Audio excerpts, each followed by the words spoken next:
অনেকক্ষণ ধরে দাঁড়িয়ে আছেন। আমরা ওয়েদারের কারণে আমাদের একটু সকাল সকাল আসতে হয়েছে, কারণ এরপরে দুটোর পর থেকে ঝড় বৃষ্টি হওয়ার সম্ভাবনা আছে আমাদের রুটে। তাই আমরা আগামীকাল ছুটিতে যাব। ওখানে বিডিও অফিসে যারা আমার সাথে দেখা করতে চান, তারা যাদের মানে ক্ষতিগ্রস্ত হয়েছে বা কিছু, তারা আমার সাথে কথা বলতে পারেন। সেটা পুলিশ অ্যারেঞ্জমেন্ট করে দিচ্ছে, অ্যাডমিনিস্ট্রেশন। আমি ওই মিটিংটা করার পরে আমি ওদের বাড়িতেও যেতাম, কিন্তু যেহেতু বিজেপি ওদের দুজনকে সরিয়ে নিয়ে গেছেন, বিজেপির বোঝা উচিত সাম্প্রদায়িক দাঙ্গা যারা করে তাদের আমরা ক্রিমিনাল বলি, তাদের আমরা কোনো ধর্ম বর্ণ জাতি হিসেবে বিচার করি না। এবং পুলিশের গুলিতেও একজন মারা গেছে, 3 জন। তাছাড়াও আমি কালকে তেহট্টে যে আর্মি মারা গেছেন তার পরিবারকেও ডেকেছি, ছুটিতে আসবে। আমি আপনাদের পরিষ্কার বলছি, সাম্প্রতিক সিচুয়েশন নিয়ে আমি এমএলএদের সকলে, হিন্দু মুসলিম বোথ সাইডের, আমি ওপিনিয়ন শুনলাম। আমার সাথে আমার চিফ সেক্রেটারি মনোজ পন্ত ছিলেন, রাজীব ডিজি ছিলেন, এবং আমাদের ডিএম ছিলেন, আরও অনেকেই ছিলেন, জেলা পরিষদের সভাধিপতি সহ। আমরা সাম্প্রতিক পরিস্থিতি নিয়ে একটা আলোচনা করলাম। আর এই জেলায় আমি দেখছি বহিরাগত কিছু লোক এসে ধর্মের নামে বিধর্ম কথাবার্তা বলে, আমি কোনো কমিউনিটিকে এর জন্য দোষ দেবো না। কয়েকজন ধর্মীয় নেতা সেজেছেন, যারা যখনই পালে বাঘ পড়ে, পালে বাঘ না পড়লেও তারা বাঘ বাঘ করে চিৎকার করে রাজনৈতিক ফয়দা নেয়, এবং তারাই কিন্তু দাঙ্গা ঘটিয়ে সবচেয়ে আগে পালিয়ে যায়। এই শত্রুদের গৃহশত্রু, মানে যারা জেলার শত্রু, বাংলার শত্রু, আমি কাউকে শত্রু বলে মনে করি না, সবাই আমার মিত্র, কিন্তু দাঙ্গা যারা লাগায় তাদের আমি মিত্র বলে মনে করি না। পরিষ্কার কথা হচ্ছে, মুর্শিদাবাদ জেলার একটা ইতিহাস আছে, সংস্কৃতি আছে।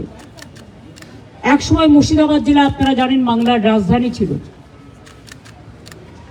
মুর্শিদাবাদ জেলাকে কেন্দ্র করে এবং যে দুটো পার্টে মাত্র 2টো ওয়ার্ডে গন্ডগোল হয়েছে, সেটাও কারা করিয়েছেন, প্ল্যান করে, কি করে করিয়েছেন, কিভাবে করিয়েছেন, আমি এই কটা দিন ধরে অনেক ক্রস চেক করেছি, রেকর্ডও করেছি।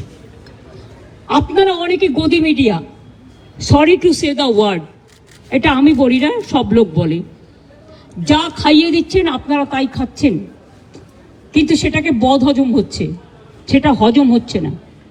এটা কিন্তু মানুষে মানুষে বিভাজন হচ্ছে। 2-3টে লোক আছে যারা এই গন্ডগোল পাকাচ্ছে, তারা নাকি বিরাট বিরাট ধর্ম নেতা, মানে ধর্মের নামে বিধর্মী নেতা, অনেক বড় বড় কথা বলেন। আর আর্থিক উৎস আমার মনে হয় বিজেপির নেতাদের জিজ্ঞেস করবেন, তারাই বলে দেবে। আমি পরিষ্কার বলছি, এর টোটাল সত্য তথ্য। আর কিছুটা আমার বাকি আছে, পেয়ে গেলে প্রেসের সামনে আসবে। কারা করেছে, কিভাবে প্ল্যান করে করেছে। আমি নিজে হিন্দু নই, আমি নিজেও তো হিন্দু পরিবারের মেম্বার, তো আমি কেন হিন্দু মুসলমান করব? কিন্তু আমি যখন চেয়ারে থাকি বা কোনো রাজনীতি করি বা কোনো সংগঠনে থাকি, আমার কাছে হিন্দু মুসলমান শিখ খ্রিস্টান জৈন ঈসাই পারসিক সবাই সমান। আমি চাই না কোনো সম্প্রদায়ের লোক বাংলায় কোনোভাবে আক্রান্ত হোক। চক্রান্ত করে এত ভয় কিসে? তোমরা তো ঘুরে গেছো, ঘটনা ঘটার পরের দিনই মানবাধিকার কমিশন চলে এলো। কই মণিপুরে তো যায়নি, 2 বছর ধরে গন্ডগোল হয়েছে। ইউপিতে তো যায়নি, রাজস্থানে তো যায়নি, উড়িষ্যায় তো যায়নি, বিহারে তো যায়নি, দিল্লিতে দাঙ্গায় এত লোক মারা গেছে, একবারও তো যায়নি। হঠাৎ কি হলো? পরের দিনই, ঠিক নোটবন্দির পরের দিন পেটিএমের অ্যাডভার্টাইজমেন্ট বেড়েছিল, দেখেছেন? যদি আগের থেকে ঠিক না করা থাকতো তাহলে ভোরবেলায় বেরোলো কি করে, রাত 8টায় ডিক্লেয়ার করে। সেই রকম মনে রাখবেন যে একেবারে প্ল্যান করে এই ঘটনা ঘটানো হয়েছে, এবং যারা এই ঘটনায় পরিচিত হয়েছেন, প্রভোক্ট হয়েছেন, এবং একটা কমিউনিটি আর একটা কমিউনিটির উপর ঝাঁপিয়েছেন, তাদের আমি বলবো এসব কিন্তু বাংলা সহ্য করবেন না।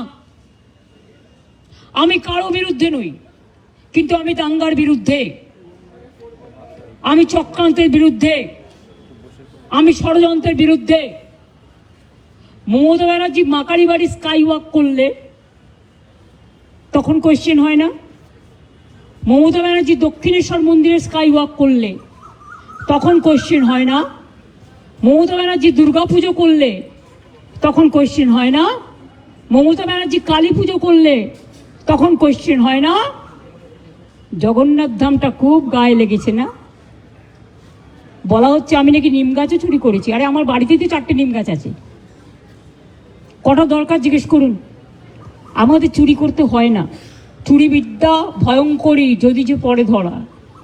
যারা চোর, মাদার অফ থিপস আর সাউথস মোস্ট। চোরের মায়ের বড় গলা, চোরকি মায় জোরসে বলে। তুমি যদি হিন্দু ধর্মের সমর্থক হও তাহলে তুমি জগন্নাথ ধাম নিয়েও, মমতা ব্যানার্জি নিমকাঠ চুরি করে জগন্নাথ ধাম করেছে, মমতা ব্যানার্জির এই অবস্থা হয়নি। আমাদের মূর্তি তো মার্বেলে ছিল। জগন্নাথ মূর্তি কিনতেও পাওয়া যায়, এটা মাথায় রাখবেন। আমার বাড়িতেও তো আছে, আপনাদের অনেকের বাড়িতেই আছে। ওটা নিয়ে এসছেন দৈত্যপতি, যে জায়গা থেকে বলছে সে জায়গা থেকে নয়। তাকে কাল ডাকা হয়েছিল, আমি শুনেছি। তিনি স্ট্রেট বলে দিয়েছেন, না তোমরা যেটা বলছো সেটা নয়, এটা আমি আমার নিজে অন্য জায়গা থেকে করেছি। আমি শুনেছি তাকে আবার কোয়েশ্চেন করা হয়েছে, তুমি কেন পুজো করতে গেছিলে? নোটিফিকেশন দিয়েছে কেউ যাবে না জগন্নাথ ধামে, কোন পুরোহিত। আবার তাকে বলা হচ্ছে কি একটা যেন বলেছে, 3টে পয়েন্ট বলেছে, আমি দেখলাম কোনো একটা মিডিয়াতে। এত গায়ে লাগছে কেন? আমরা তো সবাই পুরীতে যাই, কই আমরা তো এই কোয়েশ্চেন করি না? আমি তো পুরীতে গেলে RSS বিক্ষোভ দেখায়, বিজেপি বিক্ষোভ দেখায়, ভুলে গেছেন? লজ্জা করে না? আর জগন্নাথ ধাম নিয়ে এত হিংসা। যখন আপনাদের আলুর টান পড়ে বাংলা যোগায়। আমি উড়িষ্যাকে ভালোবাসি। যখন আপনাদের সাইক্লোনে ইলেকট্রিসিটি সব ভেঙে যায়, সমস্ত রাস্তার পাইপগুলো, ওয়্যারগুলো নষ্ট হয়ে যায়, আপনারা আমাদের ইঞ্জিনিয়ার চান আমাদেরও সাইক্লোন হয়, তা সত্ত্বেও আমরা কিন্তু পাঠাই। আমাদের বাংলার টুরিস্টরা সবচেয়ে বেশি যায় উড়িষ্যায়, জগন্নাথ দেবের উল্টো রথে বলুন, সোজা রথে বলুন, সারা বছর ধরে। তো আমরা যদি একটা জগন্নাথ ধাম করি, আপনাদের আপত্তির কি আছে? আপনারাও ভালো থাকুন, বাংলাও ভালো থাকুক। আপনারা কেন আমাদের লোকেদের ধরে মারছেন?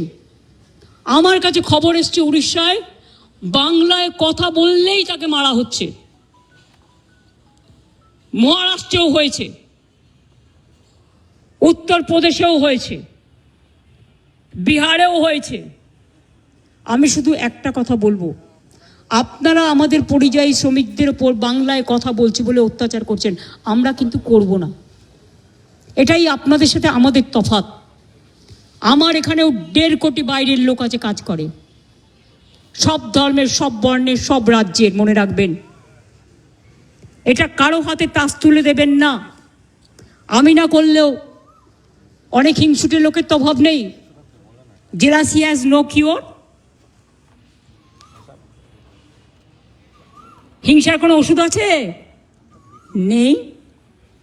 এরাই কোনো সংগঠনের নামে কাউকে থ্রেট করে চলে আসবে, আমি তার দায়িত্ব নেব কেন? আমি পরিষ্কার বলে দিচ্ছি, আমরা চাই না কারোর সাথে কোনো ভুল বোঝাবুঝি হোক। আমি তাই উড়িষ্যা গভর্নমেন্টকে, বিহার গভর্নমেন্টকে, রাজস্থান গভর্নমেন্টকে এবং আমার চিফ সেক্রেটারি আজকে চিঠি পাঠাচ্ছেন হোম সেক্রেটারিকেও। ডিজি অলরেডি উড়িষ্যার ডিজির সাথে সম্ভবত কথা বলেছেন। আপনাদের সুমতি হোক, শুভবুদ্ধি হোক। প্লিজ মনে রাখবেন, কোকিলের কুহু কুহু ডাকটা শুনতে পাচ্ছেন তো? এটা ন্যাচারাল।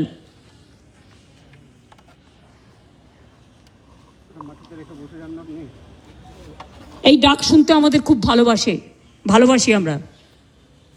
কিন্তু কাক আবার কর্কশ কণ্ঠে কিন্তু ডাকে। দ্বারকাকও আছে, চিলও আছে, শকুনিও আছে। শকুনি মামা দয়া করে হবেন না। লাল শাক আর লাউ শাক এক নয়, পরিষ্কার বলছি। আমি নয়, দুটো পরিবারের সাথে দেখা করে 10 লক্ষ টাকা করে আমাদের কমিটমেন্ট ছিল, হাতে তুলে দিয়ে আসতাম। তো আপনারা লুকিয়ে নিয়ে গেলেন কেন? এটা কিডন্যাপিং করে নিয়ে যাওয়া নয়, কাউকে নিয়ে যাওয়া। তাদের দিয়ে কালকে আমাকে খুব গালাগালি দিয়েছেন, দিন না, আমায় গালাগালি দিলে আমার গায়ে ফোসকা পড়বে না। বাট যারা দাঙ্গা করেছেন তারা বুঝে রাখুন, আপনারা করছেন দাঙ্গা আর গালাগালি খাচ্ছি আমি। কেন? আমি কি আপনাদের কাউকে বলেছি কেউ কারো বিরুদ্ধে দাঙ্গা করুন? আর বিএসএফই বা কেন গুলি চালিয়েছিল? বিএসএফ যদি গুলি না চালাতো পরের দিনের ঘটনা ঘটতো না, এটা আমার দৃঢ় বিশ্বাস। এবং যদি আপনারা বলেন দুটো মসজিদের ইমামকে ফোর্স করা হয়েছে, তাহলে এখানে কোনো একটা সেবাশ্রমও আছে, আপনারা জানেন তিনি কি করেন, তার কি কীর্তি, তার কি কুকীর্তি, তিনি কিভাবে মানুষকে প্রভোগ করে, বেলডাঙ্গা থেকে শুরু করে একেবারে সুতি ধুলিয়ান সব। আমি কিন্তু প্রত্যেকটা কাজ জানি। আমাকে এত দুর্বল ভাবার কোনো কারণ নেই। এমনকি উনি মাঝে মাঝে রাতে লাইট নিভিয়ে দেন। যখন ওয়াকআপ নিয়ে আন্দোলন হচ্ছিল আমি শুনলাম 48 ঘন্টা লাইট নিভিয়ে রেখেছিলেন। উনি এটা করতে পারেন না, ইটস এ ক্রিমিনাল অফেন্স। অন্ধকার করে দিলে, অন্ধকার করছেন কেন? মুখটাকে ঢুকিয়ে রাখবেন বলে, মুখটাকে লুকিয়ে রাখবেন বলে? অন্ধকার করা যায় না। যদি কোনো কুৎসিত ঘটনা ঘটে সেটা সিসিটিভিতে ওঠে।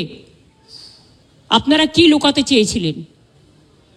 আমি পরিষ্কার পুলিশকে বলেছি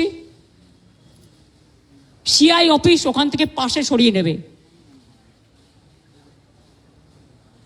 উনি তো সেন্ট্রাল প্রোটেকশনে আছেন, থাকুন, ভালো থাকুন, আমার কোনো আপত্তি নেই। আমি কারো ক্ষতি চাই না। ভারত সেবাশ্রম সংঘের দিলীপ মহারাজকে আমি শ্রদ্ধা করি। উনি সেক্রেটারি মহারাজ, উনি সব প্রোগ্রামে আমাদের আসেন। এমনকি জগন্নাথ ধামেও গেছিলেন, লোক পাঠিয়েছিলেন তিনি তার পক্ষ থেকে। তিনি যেতে পারেননি, শরীরটা খারাপ ছিল, মা কালী মন্দিরে এসেছিলেন। আমি যখন গঙ্গাসাগরে যাই, গঙ্গাসাগরের ভারত সেবাশ্রম সংঘ আমাদের খুব সাহায্য করে, আমি প্রতিবার সেখানে যাই। কিন্তু এখানের ব্যাপারটা একটু আলাদা।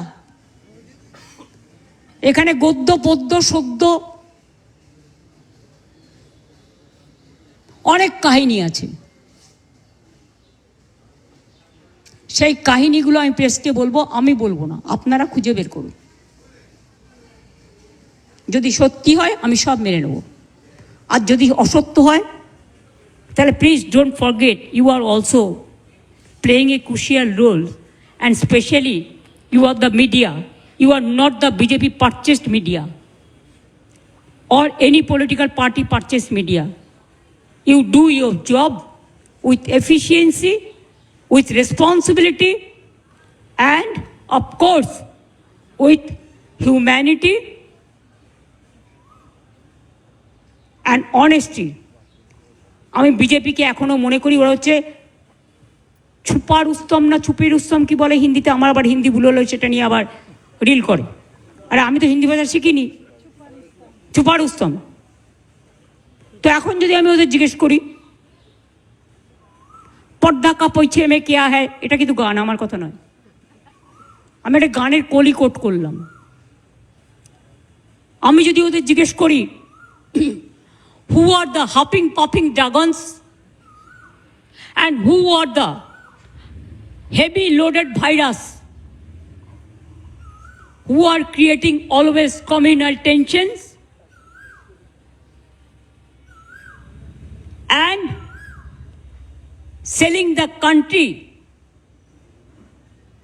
instead of doing the communal violence. Please take care about the border. Please take care about India. We love India. India is our motherland. Please save India from any disaster. Please give justice to the people who have lost their dear ones. Don't play dirty politics or nasty politics. I am the last person to tolerate all this nasty and dirty politics. I have seen so many things in my life. I have seen 10, 12 Prime Minister. I worked with them. As a MP, I have seen them from the front. but I have not seen, I'm not talking about Prime Minister, but who is now acting Prime Minister. Sorry, may I repeat? Who is acting Prime Minister of this country? I don't know. Somebody told me there are some students. So may I ask you, who are? BJP can reply that question. I will tell him, take care for border. Instead of taking care for communal rights and trying to create nuisance or there are so many words, আর কত বলবো? Try to be honest, sincere and responsible and reasonable. When you are in the chair, you cannot divide the people. This may be your, one food may be digestible to one, but it may not be digestible to another. এটা স্বামী বিবেকানন্দকে coat করে বললাম, আর কিছু আমার বলার নেই। শান্তি থাক, সম্প্রীতি থাক, সংগতি থাক। আমি এসেছিলাম ওদের সাথে দেখা করতে, কিন্তু আমার কোনো দোষ নেই, কারণ আমি যেতেও চেয়েছিলাম ওদের বাড়ি, কিন্তু তাদের লুকিয়ে নিয়ে যাওয়া হয়েছে কেন? কোয়েশ্চেনটা তো আমার থাকবে। তার মানে ডাল মে কি কুছ কালা হ্যায়?